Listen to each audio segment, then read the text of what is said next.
Wedding और tourism को बढ़ावा देने के लिए ग्रेटर नोएडा के एक्सपो सेंटर में 3 दिवसीय global destination expo and conference का शानदार तरीके से आयोजन किया गया।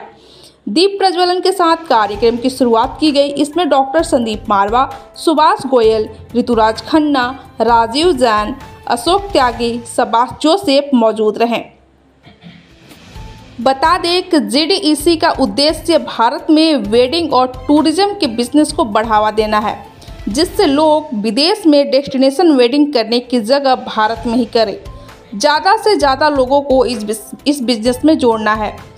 पिछले साल ये बड़े भव्य तरीके से हुआ था, इस बार उससे भी बेहतर हो रहा है। और इस पूरे मेले का जो मकसद है, सिनेमा, टूरिज़्म और वेडिंग टूरिज़्म को किस तरीके से हमारे देश में बढ़ावा दिया जा सकता है। और मुझे बड़ी खुशी है कि इस वक्त देश भर और दुनिया भर से यहाँ पर बहुत सारे लोग एकत्रित हुए हैं, जो सिनेमा की बात कर रहे हैं और टूरिज़्म की बात कर रहे हैं, वेडिंग टूरिज़्म की बात कर रहे हैं। और लोगों को कुछ ऐसी नई फिगर्स का मालूम पड़ा है जो अब तक शायद कागज़ों में छुपी हुई थी। हिंदुस्तान की फिल्म इंडस्ट्री तकरीबन 4 लाख करोड़ रुपए की होने जा रही है, और इसी तरीके से जो वेडिंग इंडस्ट्री है वो भी तकरीबन 3 लाख करोड़ रुपए की इंडस्ट्री बन चुकी है।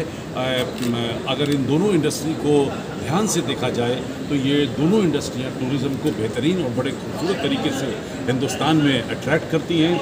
मैंने अभी जिक्र किया नोएडा फिल्म सिटी का, जहाँ पर मैं ये कहते हुए मुझे बड़ा हर्ष होता है कि तकरीबन 9 करोड़ से भी ज़्यादा लोग सिर्फ नोएडा फिल्म सिटी में पहुँच चुके हैं। मारवा स्टूडियो का भी एक छोटा सा कंट्रीब्यूशन रहा है कि हम 30 लाख लोगों को फिल्म टूरिज़्म के ज़रिए नोएडा फिल्म सिटी तक खींच चुके हैं। फिल्म एजुकेशन के ज़रिए हम लोग 30,000 लोगों को पढ़ा चुके हैं, जो हम 145 मुल्क कवर कर चुके हैं। और जो ये 30 लाख लोग हैं, ये तकरीबन 156 मुल्कों से यहाँ नोएडा में पहुँचे हैं। इस बार जीडीसी का जो स्टेट पार्टनर है वो यूपी है, और शायद यही वजह थी कि मुझे यूपी के बारे में, और ख़ास तौर पे जब फिल्म टूरिज़्म की बात करती है तो नोएडा फिल्म सिटी को हम लोग बिल्कुल भी इग्नोर नहीं कर सकते। सर, सरकार से कितना सहयोग मिल रहा है इस तरीके के इवेंट्स और प्रमोशन के लिए इंडस्ट्री के? देखिए, सरकार चाहती है कि प्राइवेट इवेंट मैनेजर जो हैं वो खुल के सामने आएँ, और विभिन्न क्षेत्रों को हम लोगों ने टच करने की कोशिश की है।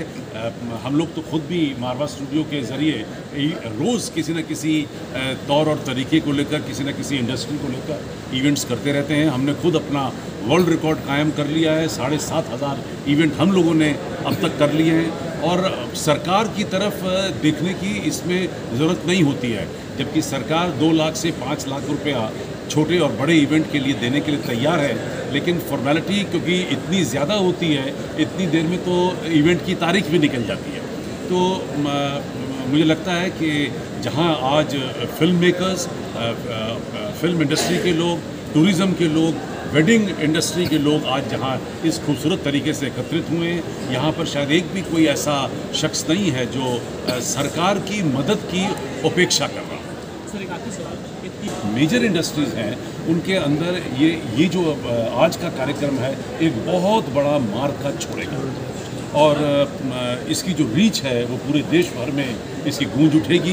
लोगों को पता चलेगा कि वेडिंग इंडस्ट्री जो है वो इतनी बड़ी इंडस्ट्री है, जो फिल्म इंडस्ट्री है वो इतनी बड़ी इंडस्ट्री है। लोग फिल्म देखकर थिएटर से बाहर निकल जाते हैं, लेकिन ये रियलाइज़ नहीं करते कि फिल्म का कंट्रीब्यूशन जो है वो देश की अपलिफ्टिंग में, आर्ट एंड कल्चर को प्रमोट करने में, देश की एकता और अखंडता को बढ़ाने में, हिंदी भाषा को और भाषाओं को प्रमोट करने में सिनेमा का एक बहुत बड़ा भाग है। संदीप मारवा ने सभी लोगों का शुक्रिया अदा किया और कहा, भारत में वेडिंग और फिल्मों में जितना पैसा लगाया जाता है उतना ही कम है।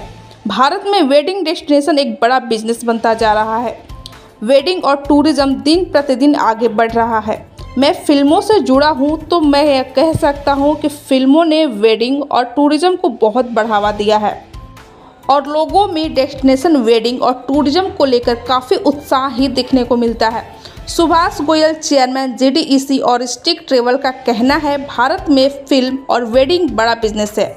वहीं फिल्म टूरिज्म पिछले 5 सालों में वेडिंग के लिए बढ़ गया है। डेस्टिनेशन वेडिंग ने लोगों को बिजनेस दिया है। participated at this very important event, and I had information about the growing industry, filming and wedding industry. We in Azerbaijan, at the embassy, we promote Azerbaijan as a destination for filming and as well for the weddings.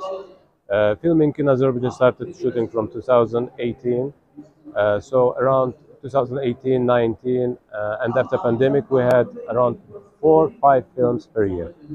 And also Azerbaijan has a lot of nice hotels, nice destinations for wedding, pre-wedding shooting, honeymooning, and etc. So we invite Indian industry to check Azerbaijan as their next preferred destination. Would you like to say something about Indian wedding culture? Oh, Indian wedding culture is divine. It's, I mean, it's unique in a way. I had a chance to visit a couple of the weddings. I enjoyed thoroughly. There was so much entertainment. The groom, the bride. I mean, I enjoy it, and I think whenever Indian wedding go abroad, there's also it's a good for country that receiving, because you get a diverse culture. You see how people marry at other countries. So this is interesting, and I hope Indian weddings will also choose Azerbaijan as the next destination. Producers, directors, wedding planners सारे एक, मेरे ख्याल में history में कभी भी इतनी ज़्यादा बढ़िया गैदरिंग एक जगह नहीं हुई। और इस पर क्योंकि पहली बार इस तरीके का इवेंट हुआ है, तो मैं समझता हूँ ये इवेंट बहुत सक्सेसफुल हुआ है। और जो एक हमने आपस में डिसीजन लिया है कि हम मिल के काम करेंगे, और भारत जो दुनिया की सबसे बढ़िया देशों में से है, हम बजाय अपने फिल्म्स और वेडिंग्स बाहर ले जाने की हमारे अपने स्टेट्स में करेंगे। और इसके लिए हम जितना भी हो सकता है भारत सरकार से भी निवेदन करेंगे कि जो GST और टैक्स आपने वेडिंग और फिल्म इंडस्ट्री पर लगाया हुआ है इसको कम करें, क्योंकि ये एक लग्जरी इंडस्ट्री नहीं है। ये लाखों करोड़ों लोगों को रोज़गार देती है और बहुत लोगों का इससे पेट पड़ता है। सर, पूरी गैदरिंग कितनी रहेगी 3 दिनों में? टोटल फुटफॉल कितना रहेगा इस इवेंट में? अब फ्यूचर तो हम बता नहीं सकते, पर आज की गैदरिंग जितनी हमारी एक्सपेक्टेशन थी उससे बहुत ज़्यादा है। और आपने देखा कि पूरी वर्ल्ड से, बॉलीवुड तक से लोग यहाँ आए हैं, और पूरे ऑल ओवर इंडिया से लोग आए हैं। फिल्म इंडस्ट्री से जुड़े हुए और वेडिंग इंडस्ट्री से जुड़े हुए। तो ये हमारी उम्मीद से 100% ज़्यादा सक्सेसफुल है। उत्तर प्रदेश सरकार इसमें एक पार्टनर इसीलिए हुआ, उनके प्रोत्साहन से ही ये कार्यक्रम नोएडा में हो रहा है।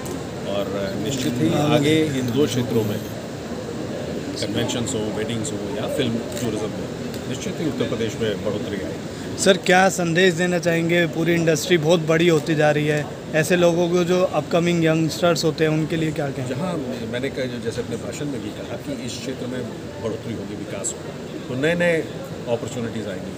पुराने तो जो हैं एस्टैब्लिश प्लेयर्स, किसी भी क्षेत्र में भारत में होता है विकास, तो हम देखते हैं कि नए उसमें भी प्लेयर्स आते हैं, नई उद्योग के आयाम में कहीं स्टार्टअप्स आ जाते हैं, नए आप देखेंगे युवा जो एंटरप्रेन्योर्स है वो सब आएंगे। तो ये सब अब अगले कुछ वर्षों में देखेंगे।